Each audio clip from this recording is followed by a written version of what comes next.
You are staring at your exam paper. The red mark on top feels like a punch in the chest. You studied. You tried. But you failed. In that moment, one thought hits you. Maybe you are just not good enough. Pause for a second. What if this one failed exam is not the end of your story, but the beginning of the most powerful chapter in your life? Today, you will hear the story of a student who thought his life was over after failing an exam, but that failure became the best thing that ever happened to him.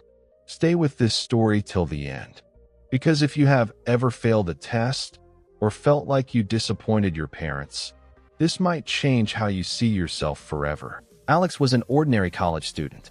Not a genius, not a dropout, just somewhere in the middle. His parents worked hard all their lives. They always told him one thing: study well. Do not waste this chance we never had. So when finals came, Alex did what every serious student does. He stopped going out with friends. He stayed up late, staring at his books till his eyes burned. Coffee on the table, highlighters everywhere. He told himself, this time I cannot fail. But there was one subject he always struggled with: math. No matter how much he tried, the numbers danced around. The formulas slipped out of his memory. Still, he pushed himself. He watched videos, solved practice questions, and filled pages with rough work. On the day of the math exam, Alex walked into the hall with shaky hands, but a hopeful heart. He told himself, maybe this time will be different. After the exam, he felt unsure, but he still had a little hope inside. 2 weeks later, results day came. He waited in line, heartbeat loud in his ears. Then he saw it. A big red F on his math exam. He had failed. At first, he felt nothing. Then, in one heavy wave, shame, fear, and disappointment crashed over him. His mind went straight to his parents. What would they say? Would they still be proud of him? That evening, Alex sat alone on his bed, the failed paper in his hand. He felt like his whole future was collapsing. Thoughts started attacking him. You are a failure. Your parents will be so disappointed. Your friends will move ahead, and you will be left behind. He imagined his relatives whispering about him. He imagined his parents saying they wasted their money. The pressure became heavier with every passing second. Instead of reaching out for help, Alex pulled away. He stopped answering messages. He avoided calls from his friends. He came home late and went straight to his room. His mother noticed the change. She would knock on his door and ask if he was okay. He would just say he was tired. Inside, he was not just tired. He was afraid. He was ashamed. Days passed like this. He stopped studying. He scrolled through his phone, comparing his life with others. Everyone else seemed to be doing great. Only he felt stuck. One night, around 2 a.m., Alex sat on the floor of his room with his back against the bed, the failed paper beside him. He stared at the ceiling and thought, maybe I am not meant for this. Maybe I am just not smart enough. His eyes filled with tears. He felt completely alone. The turning point came the next morning. Alex's father knocked on his door and walked in quietly. He did not look angry. He looked tired, but gentle. He sat beside Alex and held the exam paper. For a moment, there was silence. Alex waited for the lecture, the shouting, the disappointment. But his father asked one simple question. Do you think this paper decides who you are? Alex looked up, confused. He said he felt like a failure. He said he had let everyone down. His father listened carefully. Then he told Alex something he had never heard before. He said that when he was young, he had also failed an important exam. He was so broken that he almost gave up on studying altogether.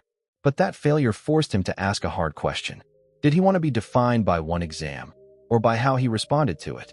He told Alex that a failed exam is a result, not a label. It shows where you are right now, not where you can never go. He said it was okay to feel sad, but it was not okay to give up on himself. Then his father did something unexpected. He put the failed paper on the table and said, "This is not the end of your story. This is your chance to write a better chapter." He offered to help Alex talk to his professor, make a new study plan, and retake the exam if possible. In that moment, Alex realized something powerful. The real failure was not the F on the paper. The real failure would be choosing to stop trying. From that day, Alex did not become a genius overnight. He still struggled with math, but something inside him had changed. He stopped calling himself a failure. Instead, he started calling himself a learner. He spoke to his professor honestly. He explained that he had failed but did not want to give up. The professor saw his sincerity and agreed to guide him. Alex began again, this time with a different mindset. He stopped studying just to avoid failure. He started studying to grow, to understand, and to become better than his past self. He made small, daily goals instead of big, scary ones. He focused on one chapter at a time, one practice test at a time, one mistake at a time. Slowly, his scores started to improve. Not perfect, but better.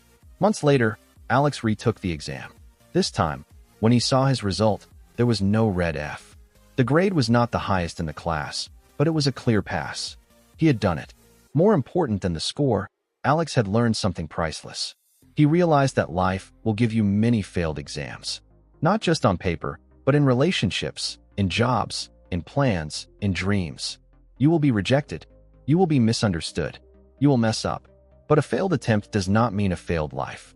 It is a lesson, a signal, a chance to adjust, grow, and try again. The moral of Alex's story is simple. You are not your failure. You are what you choose to do after you fail. Now, think about your own life for a moment. Maybe your failed exam is not on paper. Maybe it is a dream that did not work out, a relationship that ended, a job you did not get. You might be holding a result right now that hurts to look at. You might be telling yourself, I am not enough. But listen carefully. That result is information, not identity. It is a sign of where you are today, not a prediction of where you must stay forever. You are allowed to be sad. You are allowed to be disappointed. You are allowed to take a break. But you are not allowed to throw yourself away because of one bad chapter. Your story is still being written. Ask yourself, will you let this failure define you?